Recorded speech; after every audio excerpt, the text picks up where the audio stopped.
Hello భయ్యా, lead code చేస్తున్నావా? సరే, ఈరోజు problem number 121 best time to buy and cell stock problem solve చేద్దాం. ఈ ప్రాబ్లంలో ఇచ్చింది ఏంటి అంటే ప్రైజెస్ అనే ఒక అరే ఇచ్చా అన్నాడు. ఆ ప్రైజెస్ అరేలో ఈ ప్రైజెస్ ఆఫ్ ఐ అంటే each element of the prices అరే ఒక stock the price on the ith day. Suppose ఒక స్టాక్, సరే యూట్యూబ్ స్టాక్ కన్సిడర్ చేసాం అనుకోండి. ఈ యూట్యూబ్ స్టాక్వి ఇవి ప్రైజెస్ అన్నమాట. ఈ ప్రైజెస్ అరేలో ఏంటి అంటే ఏదైతే ఇండెక్స్ ఉంటుందో ఆ ఇండెక్స్ ఆ డేట్కి కరెస్పాండ్ చేస్తూ ఉంటుంది. So suppose 1st of January, 2nd of January stock price ఎంత, 3rd of January stock price ఎంత, 4th of January stock price ఎంత, అట్లా వెళ్తూ ఉంటుంది అనమాట.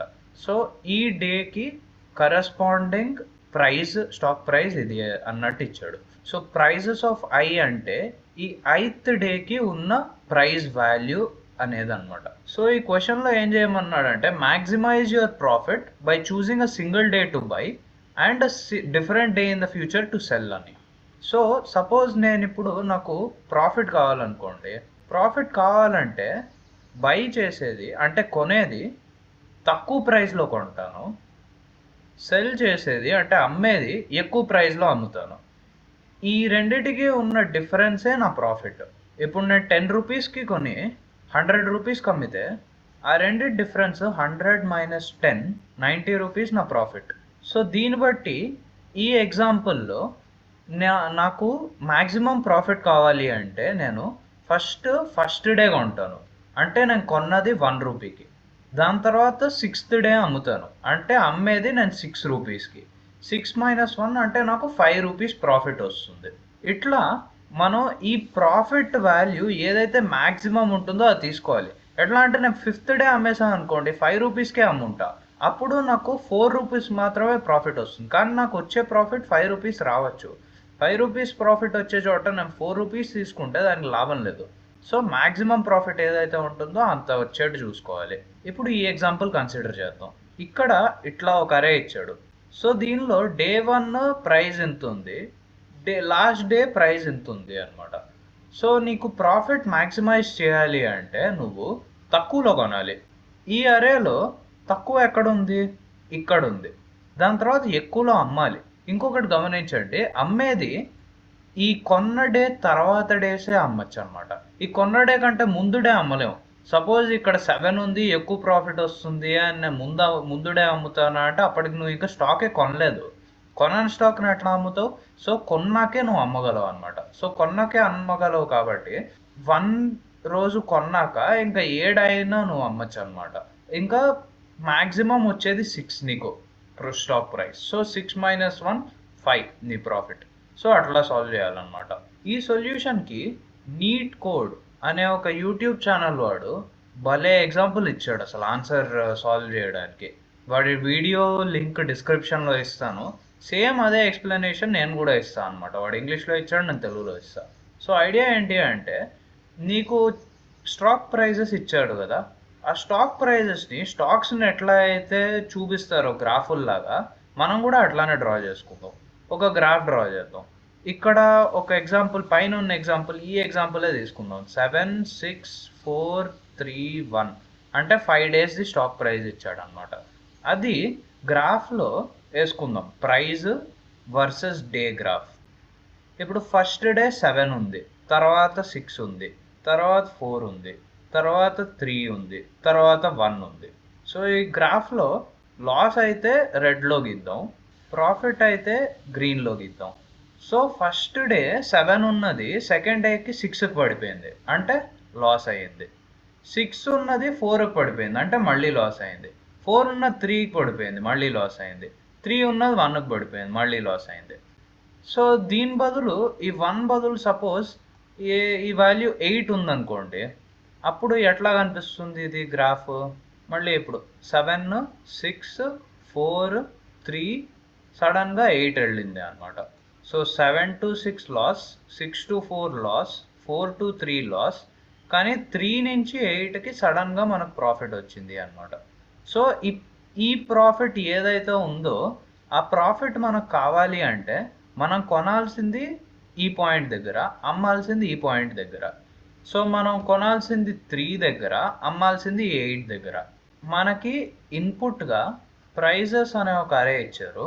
అవుట్పుట్గా మనం మ్యాక్సిమం ప్రాఫిట్ని రిటర్న్ చేయాలి. ఈ మ్యాక్సిమం ప్రాఫిట్ని ఎట్లా క్యాలిక్యులేట్ చేస్తామంటే selling price minus buying price, ఏది మ్యాక్సిమం ఉంటుందో అదే మ్యాక్సిమం ప్రాఫిట్ అనమాట.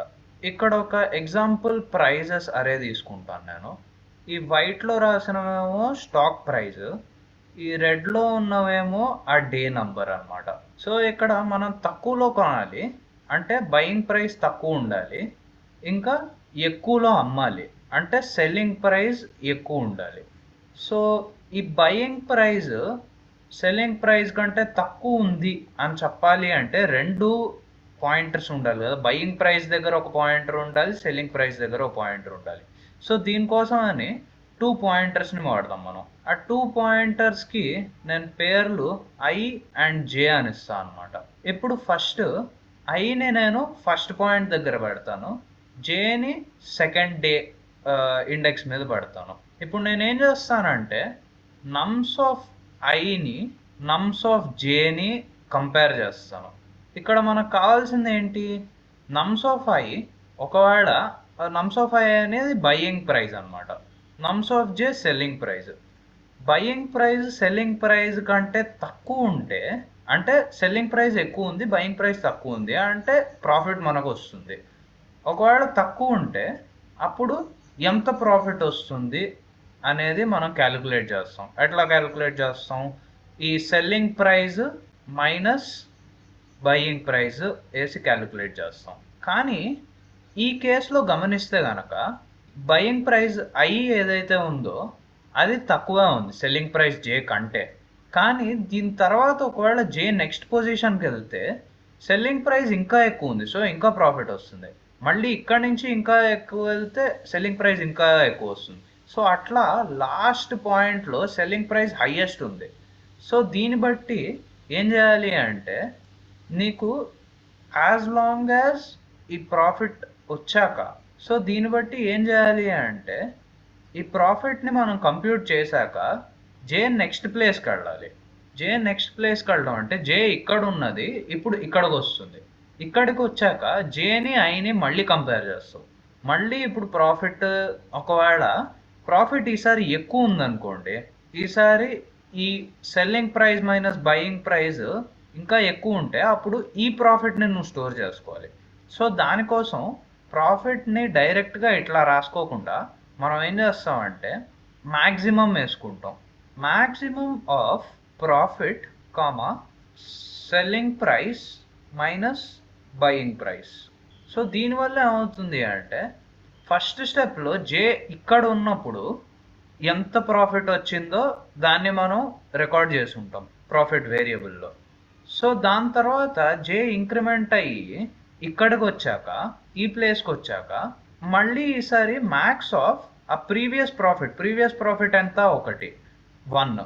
దాని తర్వాత సెల్లింగ్ ప్రైస్ ఇప్పుడు జే ఇక్కడ ఉన్నప్పుడు సెల్లింగ్ ప్రైస్ ఎంత ఉంది మైనస్ బయింగ్ ప్రైస్ ఇక్కడ ఐ ఇక్కడ ఉన్నప్పుడు ఎంత ఉంది అనేది చెక్ చేస్తాం. ఆ రెండు చెక్ చేసి సపోజ్ ఇది ఈ ఎగ్జాంపుల్లో 2 ఉంది, 2 1 కంటే ఎక్కువ, సో ఈసారి ప్రాఫిట్ 2 అవుతుంది. మళ్ళీ నెక్స్ట్ ఇటరేషన్లో ఈ ప్రాఫిట్ 2కి ఇంకా అప్పుడు selling price minus buying price ఎంతో ఎక్స్ ఉంటుంది కదా, ఈ రెండిట్లో ఏది పెద్దది ఉంటే అది ప్రాఫిట్లోకి వెళ్తుంది అనమాట.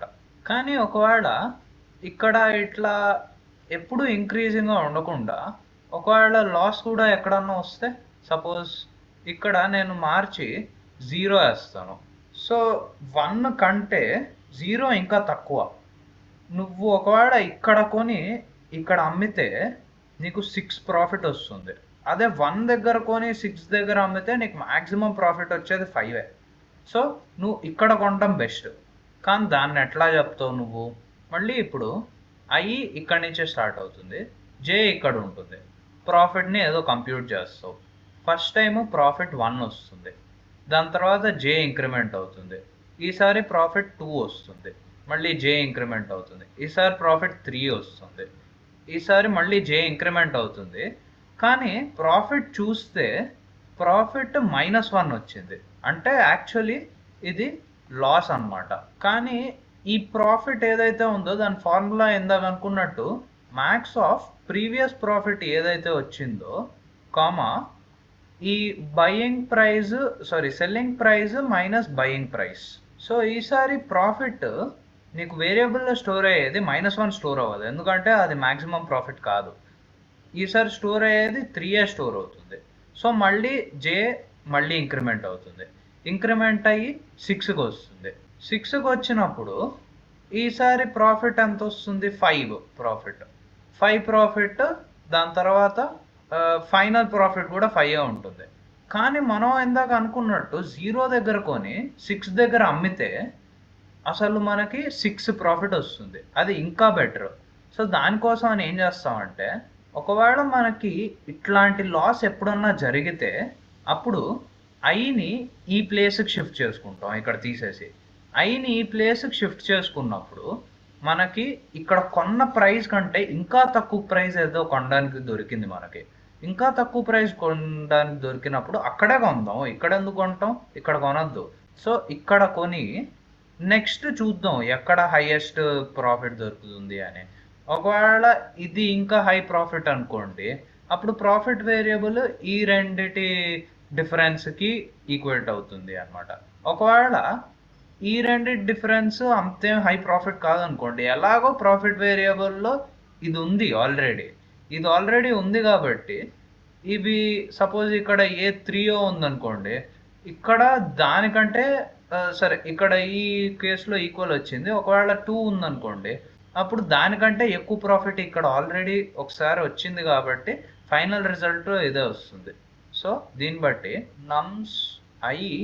నమ్స్ జే కంటే తక్కువ ఉంటే ఆ ప్రాఫిట్ వేరియబుల్లో మ్యాక్సిమం ఆఫ్ ప్రీవియస్ ప్రాఫిట్ లేకపోతే నమ్స్ జే అంటే selling price minus nums I అంటే బయింగ్ ప్రైస్, వీటి రెండిటి మధ్యలో మ్యాక్సిమం వాల్యూ ఏది ఉంటే అది ఈ ప్రాఫిట్ వేరియబుల్లోకి వెళ్ళేది చూడాలి.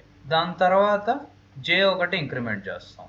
అదే ఒకవేళ ఇది ఫాల్స్ అయితే, ఈ nums I less than nums J false అయితే, అంటే నమ్స్ జే ఏదైతే ఉందో అది నమ్స్ ఐ కంటే ఇంకా చిన్నదనుకోండి, ఆ కేసులో ఏం చేస్తారంటే నమ్స్ ఐ లెస్ దాన్ నమ్స్ జే అయితే ఐ ఈజ్ ఈక్వల్ టు జే, అంటే జే పొజిషన్ ఎక్కడైతే ఉందో ఐ అక్కడికి వచ్చేస్తుంది అనమాట. ఐ ఆ వాల్యూ తీసుకుంటుంది. దీని తర్వాత మళ్ళీ కంటిన్యూ ఇక్కడ చెక్ చేస్తాం అనమాట, ఇది ట్రూవా ఫాల్సా అని అట్లా. సో ఈ అరే మొత్తం మనం ఇటరేట్ చేయాలి కాబట్టి అరే మొత్తం ఇటరేట్ చేయడానికి J less than length of nums వేసుకోవచ్చు. అంటే ఈ జే ఏదైతే పాయింటర్ ఉందో ఇక్కడ లాస్ట్ ఎలిమెంట్కి వచ్చాక దీనికంటే బయట వెళ్తే మళ్ళీ మనకు ఎర్రర్ వస్తుంది. అట్లా వెళ్లకుండా ఇంక్రిమెంట్ అవ్వకుండా జే ఈ లాస్ట్ ఎలిమెంట్ దగ్గరకు వచ్చాక ఈ వైల్ లూప్ ఇంకా అయిపోతుంది అనమాట. సో ఇప్పుడు కోడింగ్ పార్ట్కి వెళ్దాం. ఇందాక లాజిక్లో అనుకున్నట్టు ఫస్ట్ మనకి ఐ అనే ఒక పాయింటర్ కావాలి, అది 0th ఇండెక్స్ నుంచి స్టార్ట్ అవుతుంది. ఇంకా జే అనే ఇంకో పాయింటర్ ఫస్ట్ ఇండెక్స్ నుంచి స్టార్ట్ అవుతుంది. దీంతో పాటు మనకి ప్రాఫిట్ ఒకటి మనం రిటర్న్ చేయాల్సిన ప్రాఫిట్ కాబట్టి దాన్ని కూడా 0 నుంచి స్టార్ట్ చేద్దాం. ఇంకా ఆ అరే మీద ఇటరేట్ చేయడానికి ఒక వైల్ లూప్ వేసుకుని ఈ ఏదైతే సెకండ్ పాయింటర్ ఉంటుందో అది ఆ ప్రైజెస్ అరే కంటే తక్కువ వాల్యూ వచ్చేంత వరకు ఏం చేయాలి, ఇఫ్ ఈ ప్రైజెస్ అరేలో ఏదైతే బయింగ్ ప్రైస్ ఉంటుందో బయింగ్ ప్రైస్ సెల్లింగ్ ప్రైస్ కంటే తక్కువ ఉన్నంత వరకు ఆ ప్రాఫిట్ అనేది క్యాలిక్యులేట్ చేస్తాం. అది ఎట్లా క్యాలిక్యులేట్ చేస్తాం, మ్యాక్స్ ఆఫ్ ప్రీవియస్ ప్రాఫిట్ వచ్చింది కామా ఆ selling price minus buying price ఏదైతే ఉందో ఆ రెండిటికి సబ్ట్రాక్షన్ తీసుకుని ఈ రెండిట్లో ఏది మ్యాక్సిమం వాల్యూ అయితే అది ప్రాఫిట్లో వెళ్తుంది. దాని తర్వాత ఒకవేళ ఇది ట్రూ కాకపోతే, అంటే సెల్లింగ్ ప్రైస్ లేకపోతే జే పాయింటర్ ఎక్కడైతే పాయింట్ చేస్తుందో దాని వాల్యూ ఐ పాయింటర్ కంటే తక్కువ ఉంటే లేకపోతే ఈక్వల్ ఉంటే అప్పుడు ఐ అనేది జే పాయింటర్ దగ్గరకు వచ్చేస్తుంది అనమాట. ఈ రెండు కేసుల్లో కూడాను జే ఒకటి ఇంక్రిమెంట్ అయ్యి నెక్స్ట్ ఇండెక్స్కి వెళ్తుంది. సో దానికోసం జేని ఇంక్రిమెంట్ చేస్తాం. ఇదంతా అయ్యాక మనం ప్రాఫిట్ని రిటర్న్ చేయాలి. సో రన్ చేద్దాం, సబ్మిట్ చేద్దాం. అంతే. బాయ్.